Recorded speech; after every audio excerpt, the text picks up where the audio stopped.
Little Miss Scary lived on the top of a mountain in a place called Spooky Cottage. When it was dark, she would creep into the valley below, making sure that nobody saw her. And there she would wait quietly until somebody came along. And when that somebody did, she would tiptoe up behind them, open her mouth wide, and shout, "Boo!" And do you know why Little Miss Scary did this? For fun. You see, she loved to scare people more than anything else in the world, and she was very good at it. She scared them stiff. She scared them out of their wits. She even scared them out of their socks. Boo! About a week ago, Mr. Noisy went to see his friend Mr. Jelly. Mr. Noisy was worried because he hadn't heard from his friend for a while. When he got to Mr. Jelly's house, he knocked on the door.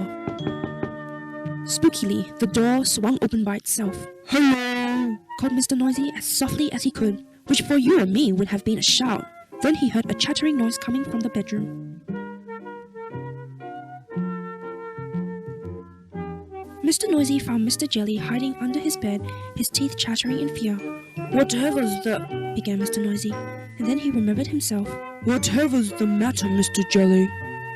It's Little Miss Scary," chattered Mr. Jelly, trembling in fear. She keeps jumping out and shouting, 'Boo!' at me."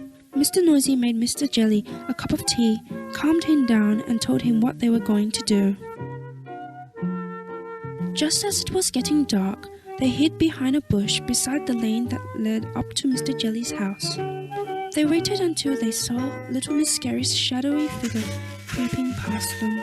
Then Mr. Noisy and Mr. Jelly crept out of their hiding places, tiptoed up behind Little Miss Scary, and at the top of their voices shouted, "Boo! Boo! Boo! Boo!"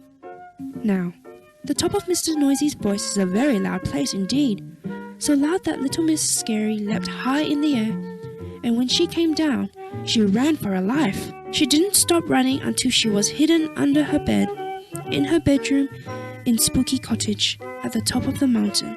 "I don't think you'll be seeing much of her for a long while, Mr. Jelly," chuckled Mr. Noisy. "Mr. Jelly? Mr. Jelly?" But there was no sign of Mr. Jelly either.